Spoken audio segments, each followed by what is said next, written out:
En este video vamos a hablar acerca del desarrollo del pensamiento económico. Antes de hablar acerca del tema, tenemos que tener bien claros ciertos conceptos, los cuales son el pensamiento. ¿Qué es el pensamiento? El pensamiento es la capacidad que tienen las personas de formar ideas y representaciones de la realidad en su mente. También el pensamiento es parte del ser humano en el que se considera que almacena las ideas formadas por la mente, lo cual esto produce que él piense y cree su propio criterio bajo su propia razón. También, ahora con esto vamos a hablar acerca del pensamiento económico. El pensamiento económico es una disciplina y esta disciplina es una rama de la economía que ha venido siendo estudiada desde varios tiempo atrás para poder entender cómo funciona la economía, qué es la economía, y con estos pensadores han tratado de resolver la escasez de recursos, la producción, riqueza y pobreza y los bienes y servicios que se tienen que reproducir a toda la gente. Y ahora vamos a ver dos puntos muy interesantes, que es el desarrollo económico y la economía del desarrollo, ya que estos dos no son iguales. ¿Por qué? Porque el desarrollo económico es la capacidad que tienen los países para salir adelante y generar una riqueza. Y la economía del desarrollo es una rama de la economía. Y esta rama de la economía aplica diversas técnicas de análisis bajo la microeconomía y macroeconomía para resolver y estudiar problemas económicos. Esto para poder sobresalir y llevar a los países hacia adelante y tener una mejor riqueza. Bien, ahora entraremos a lo que es el tema. En los antecedentes se dice que inicia en la Segunda Guerra Mundial a partir de mediados del siglo XX, pero no obstante se dice que estos economistas que trataron de ver el desarrollo económico y la economía del desarrollo no es patrimonio de ellos. ¿Por qué? Porque antes de ellos, en el siglo XVII, ya se empezaron a tratar estos temas con los mercantilistas. Estos mercantilistas trataron de ver y se empezaron a preguntar el porqué de las cosas. Quisieron llegar a un punto para poder desarrollar el estado económico. Y aquí hay ciertas características particulares. ¿Por qué? Porque hay varias escuelas de las cuales han desarrollado este pensamiento. Las escuelas son los mercantilistas, fisiócratas, los clásicos, marxistas y los keynesianos. A continuación vamos a hablar de estas escuelas. Ahora, el pensamiento de las escuelas es el siguiente. Los mercantilistas, ellos hablaron acerca de la riqueza, pero aquí los mercantilistas estaban en dos partes. Unos estaban a favor de que el poder y la riqueza deberían estar juntos y otros en que deberían estar separados. Aquí es muy particular, ¿por qué? Porque ellos no tenían un principal objetivo por esta guerra entre ellos mismos, ya que ellos decían que si tenían el poder, que si había poder, ellos iban a tener un desarrollo, pero si no, iba a ser en decadencia. Y también otros decían que la riqueza era esto, lo de que tener desarrollo, ya que si teníamos riqueza íbamos a poder sobresalir. Pero en ellos se destacó su política, que es la expansión del Estado doméstico. Aquí ellos decían que el Estado tenía que estar involucrado directamente e indirectamente. Directamente se referían al poder. Decían que tenía que haber un Estado que controlara todo, e indirectamente en dejar que las personas y las empresas, los mercados, producieran a su libre albedrío, para que no hubiera intercambio ni nada, y así se generara riqueza.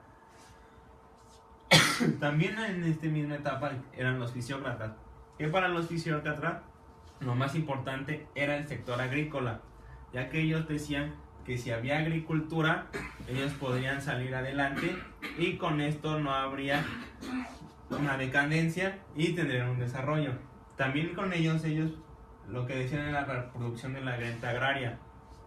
Con esta renta agraria ellos iban a tener cierto control y una mejor estabilidad. ¿Por qué? Porque muchas veces en la agricultura hay ciertos problemas como si la tierra es fértil o no, o el excedente o lo que se queda. Lo que se queda, y también el no producir nada, porque aquí había un problema, y con esta renta agraria ellos si había un excedente o no se producía, ellos seguían teniendo como esto para poder salir adelante en esa etapa de la que no se había producido nada. Y ahora pasamos a los clásicos, que aquí es un punto interesante porque con ellos se toma todo lo que y se empieza a tomar en la economía como una ciencia, que fue gracias a Adam Smith, y a partir de aquí a ellos se les considera que fueron los partidarios para el desarrollo económico, los que más aportaron. Y con esto hablamos de Adam Smith y su libro de la riqueza de las naciones, que a partir de aquí la economía ya se considera una ciencia. Adam Smith en este libro trata de cómo las naciones empiezan a crear sus riquezas, y él decía que para tener un desarrollo económico se tenía que hacer la división del trabajo. Con esta división del trabajo cada empresa iba a sobresalir. ¿Por qué? Porque cada persona iba a estar especializada en una cosa. Alguien iba a ensamblar, otro pintar, así. Pero también Adam Smith decía que había un cierto problema con esto. ¿Por qué? Porque si se hacía una división del trabajo, en ese entonces no había mucha gente capacitada para poder hacer esto. Y ahí iba a haber un problema, ya que si se decía la división, mucha gente sí iban a poder tener trabajo y otras no, ya por lo mismo de que no tenían esa capacitación. También esto, lo que más destaca es Malthus. Él tiene un principio, que es el principio de la población, ya que él decía que en ese entonces había más gente de la que se necesitaba y menos empresas. ¿Por qué? Él decía que aquí tendría que haber cierto control, cierta natalidad entre ellos, que si había el mismo número de población y el mismo número de empresas, esto iba a generar la misma riqueza para todos y no iba a haber un desarrollo económico. Pero si había más gente y menos empresas, esto iba a ser un problema. Y también decía que si había más empresas y menos gente, también iba a causar un problema. ¿Por qué? Porque las empresas iban a producir exageradamente y no habría las suficientes personas para comprar o producir. Y en el otro, de que había más gente y menos empresas, las empresas no llegaban a satisfacer las necesidades de esta población. También aquí en los clásicos está David Ricardo, que él se basó más que también en el principio de población de Malthus y en 3 cosas, que era la tierra como base, el salario y el capital. Y ahora pasamos a la siguiente escuela, que es una de las más destacadas, que es la marxista. La marxista, el que más destaca es Karl Marx en su libro El Capital. Aquí Karl Marx tuvo ciertas influencias de los clásicos, pero él sobresalió con este libro El Capital porque empezó a criticar. Fue una crítica al capitalismo. Él decía que el capitalismo no iba a ayudar en nada y solamente explotaba a las personas, ya que él tenía la idea de que no era necesario el capitalismo, sino que se tenía que deshacer esto.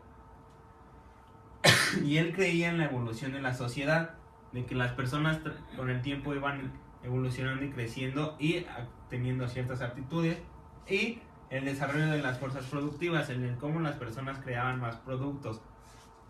Aquí Karl Marx lo que más destacó fue el valor. En el valor lo que trataba era de que solamente tenía valor cierta cosa si se trabajaba. Si no se trabajaba, eso no tendría valor. Y también decía que con la plusvalía, el excedente de la empresa, la ganancia, se podría tener un desarrollo económico. Y con esto pasamos al keynesiano, que él decía la teoría de las inversiones. Y con esta teoría de las inversiones, él decía que la oferta no crea su propia demanda, sino que era al revés, que la demanda creaba su propia oferta. Ya que él decía que las empresas creaban en exceso y en ese entonces se creía que las empresas al crear, los consumidores iban a comprar, pero era al revés. Él decía que las personas eran los que demandaban y la empresa tenía que comprar a la decisión de estos. Y aquí él es lo que dice lo de la oferta agregada y demanda agregada.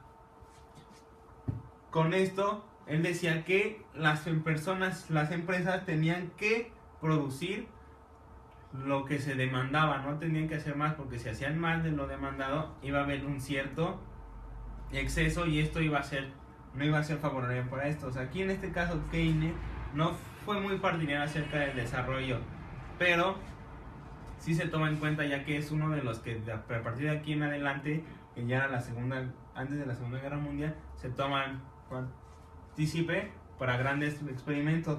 Y aquí hay ciertas confrontaciones entre ellos porque Marx no está de acuerdo en la oferta y la demanda, porque Keynes dice que la oferta y la demanda se crean y que hay cierto equilibrio del mercado y que se genera solamente lo que se necesita. Al contrario, Marx dice que no, y que son explotadas las personas trabajadoras. Y aquí él trata de erradicar el capitalismo. Y como se pueden dar cuenta, cada escuela tiene su cierto pensamiento. Hasta el momento no se sabe cuál sí tiene razón y cuál no, pero ya queda en el principio de uno el decidir cuál quiere seguir.